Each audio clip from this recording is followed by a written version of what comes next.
నమస్కారం V9 Telugu news కి స్వాగతం. నా పేరు సుమలత. జడ్చర్ల టౌన్లో హాస్పిటల్ గురించి మాట్లాడుతాం. మళ్ళీ అదే ఇక్కడ వాళ్ళందరికీ తెలిసి ఉండాలి. హాస్పిటల్ గురించి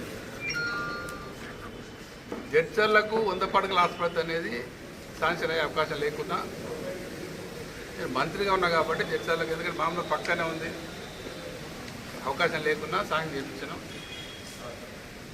ఇప్పుడు వాస్తవంగా ఏమనుకున్నాం అంటే ఇప్పుడున్న మున్సిపల్ ఆఫీసు హాస్పిటల్ పక్కన 2 కలిపితే ఈ 100 బెడ్ హాస్పిటల్ కట్టవచ్చు. ఆ గ్రామ పంచాయతీ ఇక్కడ షిఫ్ట్ చేసి ఇక్కడ మధ్య షిఫ్ట్ చేద్దామని అప్పుడు అనుకుని అక్కడ ఫౌండేషన్ చేసాం. కానీ అక్కడ పాత భవనాల దగ్గర షిఫ్ట్ చేశారని డిమాండ్ చేశాం. గ్రామ పంచాయతీ అక్కడే ఉండాలి. జడ్చర్లు ఇక్కడ కడతామంటే లేదు, ఇక అందరికీ స్థలాలు లేవు. దానికి వెతికి చూసి గాంధీ ట్రస్ట్ కూడా ఆలోచిస్తాం. దాంట్లో కేసులు ఉన్నాయి స్టార్ట్ చేసి ఎవడో కోర్టుకోతారు, కేసు అవుతాయి, పని ఆగిపోతుంది. దాంతో అక్కడ అసైన్ ల్యాండ్ ఎన్ఓసి వస్తే కొంతమంది కొనుక్కున్నారు. నేను వాళ్ళకి నచ్చ చెప్పి వాళ్ళకి డబ్బులు కట్టించి, నా సొంత డబ్బులు కట్టించి ఆ ల్యాండ్ను గవర్నమెంట్గా రిటర్న్ చేయించి అక్కడ హాస్పిటల్ స్టార్ట్ చేశాను. అయితే అప్పుడు ఏమైందంటే ఆ రోడ్ కిందికి ఉండే, హైవే కాకుండే, పాత రోడ్ ఏంటంటే కిందికి ఉంటే దాని ప్రకారం అధికారులు తర్వాత అడిగితే ఎందుకు ఇట్లా అయిందంటే ఆ పాత రోడ్ ప్రకారం లెవెల్స్ పెట్టినప్పుడు ఇప్పుడు తర్వాత అది అంత అవసరం లేకుండా నేషనల్ హైవే లేదు, అంత హైట్ చేసిండ్రు, ఆడ అంత అడ్డంపై అంత ఇబ్బంది అయింది.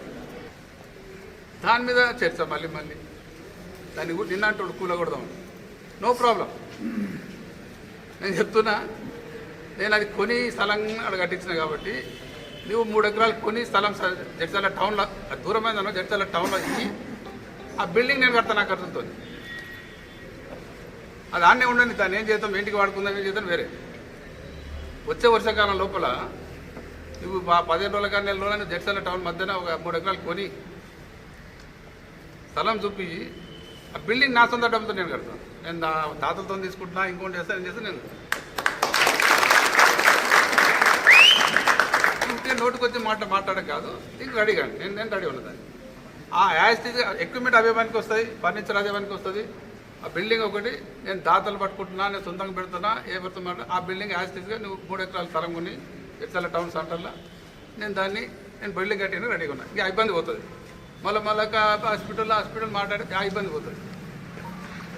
దూరమైంది అంటాడు, దగ్గరైంది అంటాడు, నీళ్ళు ఉందంటాడు, నా ఇంటి ముందర ఉందంటాడు. సిఎన్ఆర్ ఫౌండేషన్కి మీ అందరి ముందర మాట్లాడింది. కంపెనీకి వెళ్ళి డబ్బులు సిఎన్ఆర్ ఫౌండేషన్ అకౌంట్లోకి వచ్చినాయి.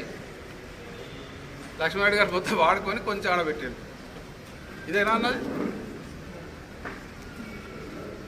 అంటే ఒక ఎమ్మెల్యే స్థాయిలో ఒక బాధ్యతగా మాట్లాడాలి. నీకు నిజంగానే ప్రూఫ్ ఉండే అది ఉంటే మాట్లాడాలి.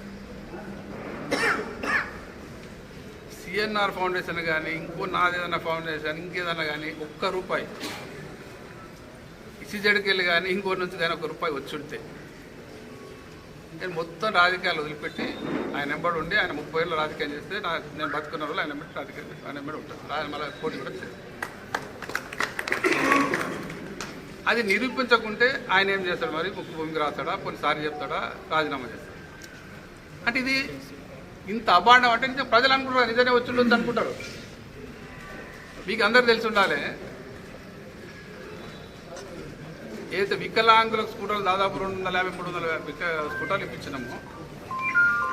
కొన్ని సొంత ప్రజలు పెట్టించిన, కొన్ని దాతలు తీసుకొని ఇప్పించినాం, కొన్ని ఎట్రో కానీ అరబిందో కానీ కొన్ని కంపెనీలు ఇచ్చాం. వాళ్ళు ఎట్టిస్తారంటే మనం పేర్లు ఇస్తే ఆ పేర్లను ఆ షోరూంలో మాట్లాడి షోరూమ్కి డైరెక్ట్ అకౌంట్ పంపిస్తారు. ఎవరికి ₹1 అయ్యారు. వాళ్ళు డైరెక్ట్ మనం లిస్ట్ ఇస్తే, వికలాంగుల లిస్ట్ ఇస్తే వికలాంగుల పేర్లతోని వాళ్ళ అది కొటేషన్ తెప్పించుకొని షోరూమ్కి డైరెక్ట్ పేమెంట్ ఇచ్చారు. వాళ్ళు ₹1 ఇప్పటి వరకు మీకు అందరూ తెలిసి ఉండాలి. ఎస్సీజెడ్ ఏర్పడ ఇన్నేళ్ళు అయింది, ఎక్కడ కూడా ₹1 తీసుకోవాలి. అచ్చా మీ అందరి ముందు ఏం మాట్లాడి ఆయన అంటే ఎస్సీజెడ్కి వెళ్ళి వచ్చి నా దగ్గరికి నెలకు 70 లక్షలు ఇస్తున్నారు, నేను వేరే స్కూళ్ళకు దానికి ఏమని చెప్పినా దానికి పెట్టిస్తా అన్నాడు. మరి 9 నెలలు, నెలకు 70 అంటే ఎంత? దగ్గర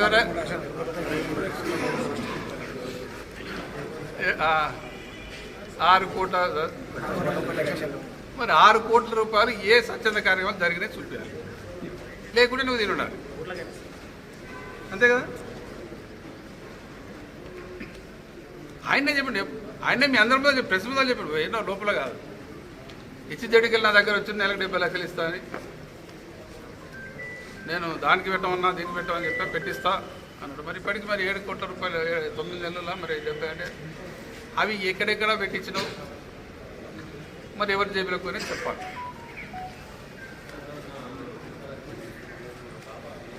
ఇక అంటే ఆయన ఇటువంటివి నోటికి వచ్చిన అబద్ధాలు. ఇక అభివృద్ధి విషయంలో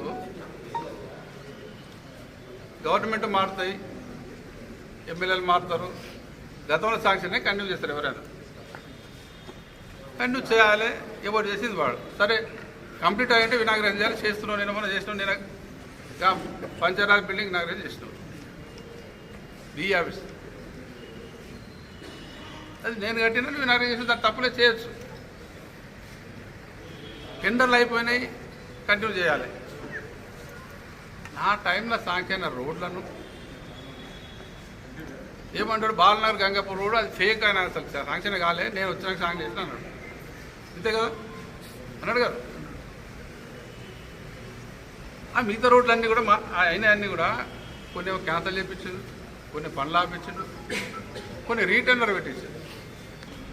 మరి ఆ జీవో కాపీ చూపించకుండా పాత జీవో మీద రీటెండర్ పిలిచారు. కొత్త సాంక్షన్ ఏంటంటారు అంటే అబద్ధాలు, ప్రజలను తప్పుదో పట్టించి అబద్ధాలు మాట్లాడి ప్రజల్లో ఏదో నేను గొప్ప చేస్తున్నా చేసి చూపి ప్రజలు ఆటోమేటిక్గా గొప్ప అంటారు. కానీ ఇవి ఇంత తొండి మాటలు ఎందుకు, బురదలే ప్రయత్నం లేదు. ఈ రెండు పాయింట్ల మీద అయ్యా మీరు మీడియాలో అంతా అడగాలి. నెక్స్ట్ నెక్స్ట్ సండే కూర్చుందాం. ఆ లోపల ప్రూఫ్ చేయాలి. ఏ బ్యాంకులో నా డబ్బు, నా అకౌంట్లో డబ్బులు పడ్డాయి, నా ఫౌండేషన్ కావచ్చు, సిఎన్ఆర్ ఫౌండేషన్ కావచ్చు, ఇంకేనా ఈ GO copy, Balanagar Gangapur road GO copy, కొత్త ఈ గవర్నమెంట్ వచ్చినాక వచ్చిన జియో కాపీ, ఈ రెండు చూపిస్తే నేను దేనికైనా సిద్ధం. చూపించకుంటే ఆయన మరి దేనికి సిద్ధమని మీరు అడగాలి. మరి రాజీనామా చేస్తాను, ఇంకోటి చేస్తాను. నేను అది కూడా రాజీనామా కూడా చేయమని చెప్పాను. ఎందుకంటే ఆయన 30 ఏళ్ళు వచ్చేది చేయని సారీ చెప్తే చాలు ప్రజలు, మరోసారి చెప్పకూడదు.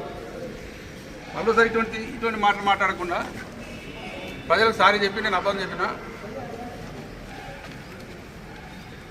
ఇప్పటి నుంచి అట్లా చెప్పానంటే చాలు. ఇక అంటే నేను ఇక ఆయన మాట్లాడిన మాటలకే సమాధానం చెప్తున్నాను. ఇప్పుడు ఆయన ఎంబడి పడదలుచుకోలేదు, పడం కూడా. ఎందుకంటే రాజకీయాలు తర్వాత ఇచ్చే ఉంటే మేము కూడా ఏం చేయాలో చేస్తాం, ఆలోచిస్తాం.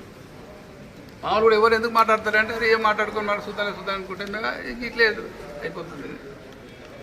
ఇప్పుడు ఆయన కొన్ని రాజకీయాలు ఎంత భయంకరంగా ఉంటాయి చేస్తాడంటే, తిగలగడ్డ రోడ్ ఉంది, నిన్న స్టేట్మెంట్ ఇచ్చిన అది జాతీయ నేషనల్ హైవే ధర్నా చేస్తామంట. మరి అంతకంటే జాతీయ దారి కాదా నా టైంలో? అప్పుడు వచ్చి డ్రామా చేసి ట్యాంకర్లు పెడితే ఎమ్మెల్యేలు కామెంట్ చేసి రోడ్డు సైతం లేదని. అంటే మేము కూడా 9 నెలల్లో మేము కూడా చేయొచ్చు కదా, దాని మీద చేసినాం రాజకీయం. మేము కూడా ఇట్లా అనవచ్చు, లేకుంటే నన్ను వరి నాటవచ్చు. మనోళ్ళు అన్నారు సార్ వరి నాడదు అంటే వద్దురా పోయి రాదు, అటువంటి చిన్న రాజకీయాలు మనకు వద్దని చెప్పి అవుతుంటాయి. ఇప్పుడు కాంట్రాక్ట్ రిలే కావచ్చు, ఇంకోటి కావచ్చు, అవుతుంటాయి. దాన్ని ఎంబడి వాడాలి, అందరం కలిసి దాన్ని తొందర చేయడానికి ప్రయత్నం చేయాలి. కానీ అప్పుడు రాజకీయం చేసి ఇప్పుడు కేంద్ర ప్రభుత్వం అంటున్నాను. అప్పుడు స్టేట్ హైవే కూడా ఇప్పుడు నేషనల్ హైవే అయిందా? అప్పుడు లక్ష్మణరెడ్డి చెప్పి పట్టించుకుంటే రోడ్డు ఇట్లా అయిందని దాని మీద ట్యాంకర్లు పెట్టి డ్రామా చేసింది. ఇప్పుడు మేము డ్రామా చేస్తలేము. దాన్ని అధికారులు మేము కూడా చెప్తాం, తొందరగా కంప్లీట్ చేయాలి, ప్రజలకు ఇబ్బంది కావచ్చు, ఇది కూడా చెప్పి. ఇప్పుడు ఎంత చిన్న రాజకీయాలు చేశారంటే గతంలో కొత్తపల్లి దగ్గర యాక్సిడెంట్ అయింది. సడన్గా యాక్సిడెంట్ అయింది, బాధాకరం. అయిన గంటన్నర లోపల హైదరాబాద్ నుంచి యాక్సిడెంట్ దగ్గర వచ్చినాం, వాళ్ళని ఆదుకున్నాం. మరి అదే మొన్న యాక్సిడెంట్ అయింది బాలనగర్లో, 5 మంది చనిపోయారు పాపం. దాంట్లో 3 ఎస్సీలు, 2 ఎస్టీలు, నిరుపేద ఎస్టీలు ఎస్సీలు. వాళ్ళకి ఇప్పటికి కూడా ₹1 రాలేదు, 6 నెలలు అయింది. ఆ రోజు నేను కూడా హాస్పిటల్కి చూసిన పరామర్శించిన వాళ్ళకి మాకు చెప్పిన ఆ రాజకీయం చేయలేదు నేను. ఎమ్మెల్యే ఇక్కడ ఎంత ఇస్తాడు ఎంత ఏంటి అంతే డిమాండ్ కూడా చేయలేదు. ప్రభుత్వం ఆదుకోవాలని చెప్పినాం. చిల్లర రాజకీయాలు చేసేది మానుకోవాలి, పని చేయాలి. మరి ఇప్పుడు ఆ బాధితులకు ఇంతవరకు ఒక్క రూపాయి ఇప్పించలే. నేను 3 నెలల్లో 12 లక్షలు ఇప్పించిన ఒక్కొక్క కుటుంబానికి. ఆయన గ్రూపులో పెట్టిస్తున్న శాతగాని ఎమ్మెల్యే అని. మరి ఇప్పుడు ఎవరు శాతగాని ఎమ్మెల్యే? కొల్లూరు పోయి కొల్లూరు మండలం చేస్తా ఎలక్షన్లో మాట ఇచ్చిండు. 100 రోజుల్లో కొల్లూరు మండలం చేస్తారు నన్ను గెలిపిస్తే. అంతకుముందు మీరు చూసింది సోషల్ మీడియా పెట్టేస్తుండే శాతగాని ఎమ్మెల్యే కొల్లూరు మండలం చేస్తలేడని గ్రూపులు సోషల్ మీడియా నడిపిస్తుండే. ఇప్పుడు ఎవరిని అన్నారు శాతగాని ఎమ్మెల్యే?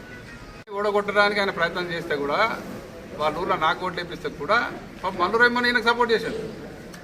లీడర్షిప్ అట్టు ఉండాలి. ఆయన పక్క కాంగ్రెస్ వాది మల్లురేమన్.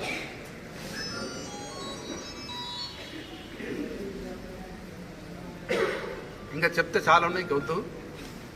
నేను ఒకటే ఆయనకు మరోసారి చెప్తున్నా, నీకు ప్రజలు అవకాశం ఇచ్చింది.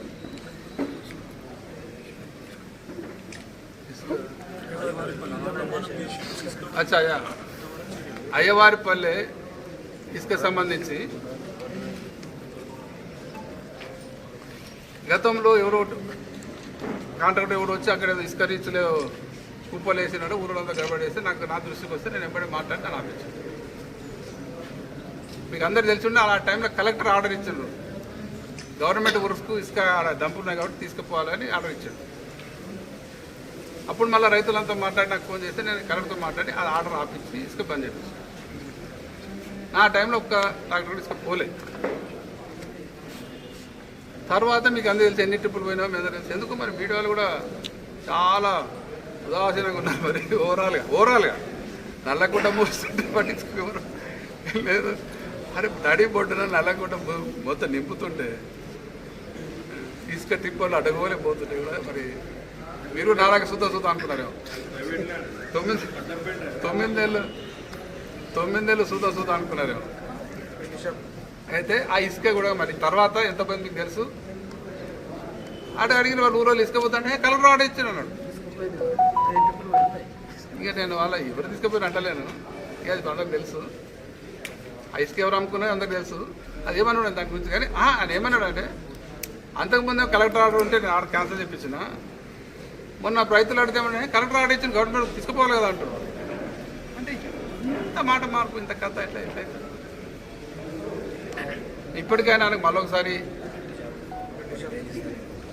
ఏం మాట్లాడొద్దు అనుకున్నా. చాలా రోజులు ఇంకా 2 సంవత్సరాల వరకు ఏం మాట్లాడదు అనుకోండి. నేను 9 నెలలు అయిన మొత్తం 2 సంవత్సరాలు అసలు ఇన్వాల్వ్ కావద్దు అనుకుంటే నీకు ఇప్పుడు కూడా ఏం అవకాశం ఇస్తాను నీకు అభివృద్ధి చేయడానికి.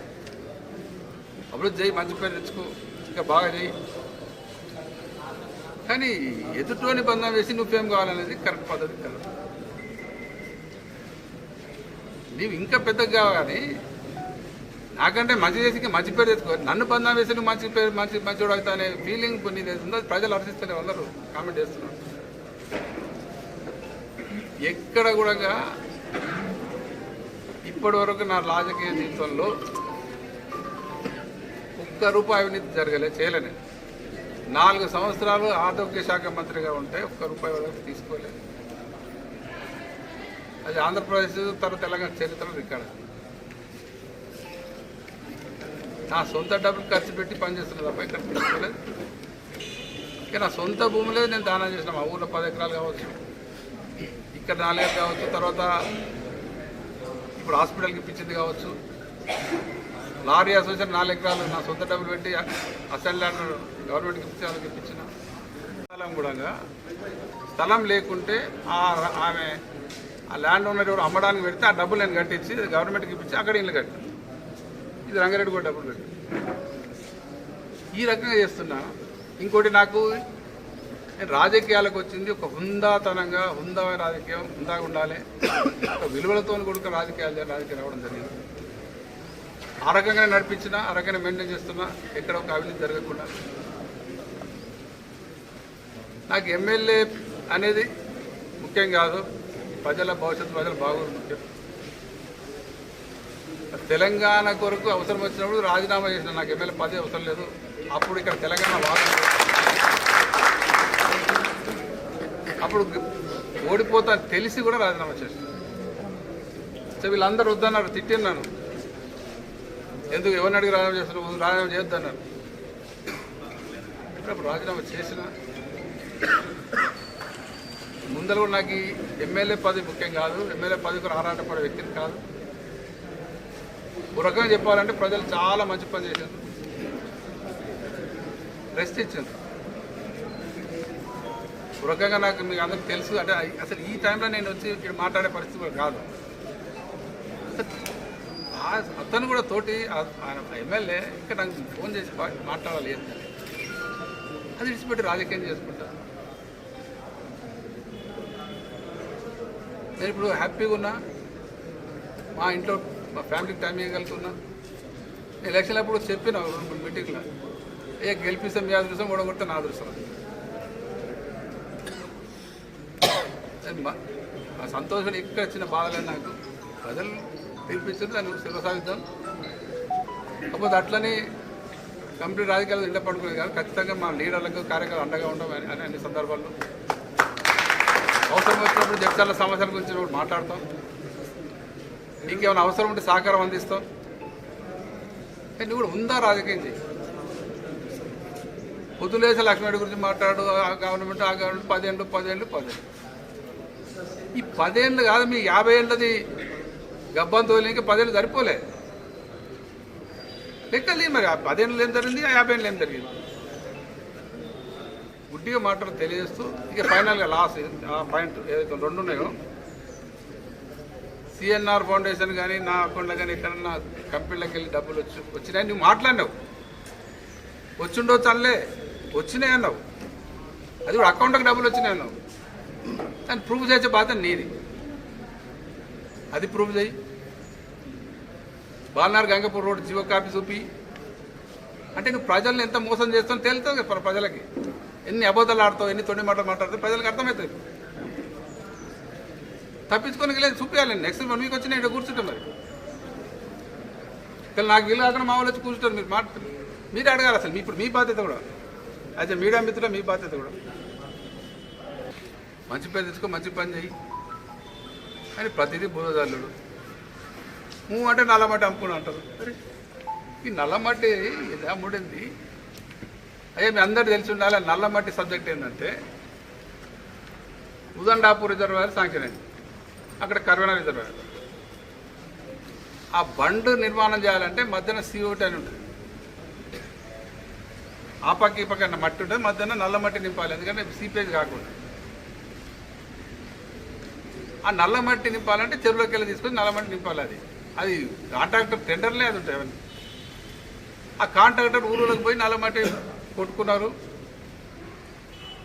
కొన్ని గ్రామాలు ఏదైనా ఊళ్ళో అందరు కలిసి మరి నువ్వు మట్టి కొట్టుకుంటావు అంటే ఊరికేమన్నా ఇస్తా, గుడికి ఇస్తా, బడికి నేను అమౌంట్ ఇస్తే వాళ్ళు గుడి బడో కట్టుకున్నాం.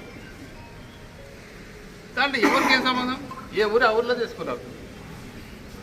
మరి ఇప్పుడు రేపు నువ్వు ప్రాజెక్ట్ సాధిస్తే మళ్ళీ నల్లమట్టి కావాలి. మరి అంటే కాదని రాజకీయం. నల్లమట్టి అమ్ముకున్నా, నల్లమట్టి అమ్ముకున్నా ఎవరు అమ్ముకున్నారు. అట్లా ఎక్కడన్నా ప్రూఫ్ ఇస్తే కూడా నేను రెడీ ఉన్నది. ఎందుకైనా ₹1 కూడా నల్లమట్టి నుంచి ఏ ఊరిలో ఆ ఊరు తీసుకుంటే అది వేరే. ఆ లీడర్లు వాళ్ళు ఆ ఊరి కొరకు తీసుకోవచ్చు. అందుకే దీని విషయంలో ఈ కబ్జాల విషయంలో ఖచ్చితంగా ఒక కమిటీ ఇద్దాం. అయ్యా మీరే చొరవ తీసుకొని మా దాంట్లోకి ఒక 2 పేర్లు ఇస్తాం. ఈ అన్ని పార్టీలకి వెళ్ళి తీసుకొని రేపే కమిటీ ఫామ్ చేసి ఒక 4 రోజుల రిపోర్ట్ ఇచ్చి జడ్చర్ల పట్టణంలో ఏ టైంలో ఏదేది కబ్జా అయింది. ఎందుకంటే రిజిస్ట్రేషన్ డేట్లు అన్నీ ఉంటాయి. ఇప్పటి వరకు జరిగిన కబ్జాలు అన్నీ కూడా గతంలో జరిగినాయి. అంటే రోడ్డు కబ్జా పెట్టినా కానీ, పార్క్ స్థలం కబ్జా పెట్టినా కానీ, 10% స్థలం పెట్టినా కానీ గతంలో తప్ప. గతంలో వాళ్ళు కొనుక్కొని ఉంటే ఆల్రెడీ రీసెంట్ అయింటికి ఎవరైనా తెలిసో తెలియకుండా తర్వాత కొని ఉంటో చదివేరే. కానీ ఫస్ట్ పార్క్ స్థలాలు కబ్జా పెట్టింది, 10% కబ్జా పెట్టింది అంతా గత ప్రభుత్వంలోనే. నేను దాన్ని కూడా గుడ్డిగా మాట్లాడతాను. అందుకే కమిటీ ఏమంటున్నా, ఎంక్వైరీ చేద్దాం. ఎంక్వైరీ చేసి ఎవరు తప్పు ఉంటే, మా వాళ్ళ తప్పు ఉంటే నేను బాధ్యత తీసుకుంటాను. దాన్ని క్షమాపణ చెప్తాం, వాడిని వాపసు తీసుకుందాం, ప్రభుత్వానికి అప్పచెప్తాం, మున్సిపాలిటీకి అప్పచెప్తాం. మరిన్ని తాజా వార్తల విశేషాల కోసం మా ఛానల్ని సబ్స్క్రైబ్ చేసుకోండి. ధన్యవాదములు.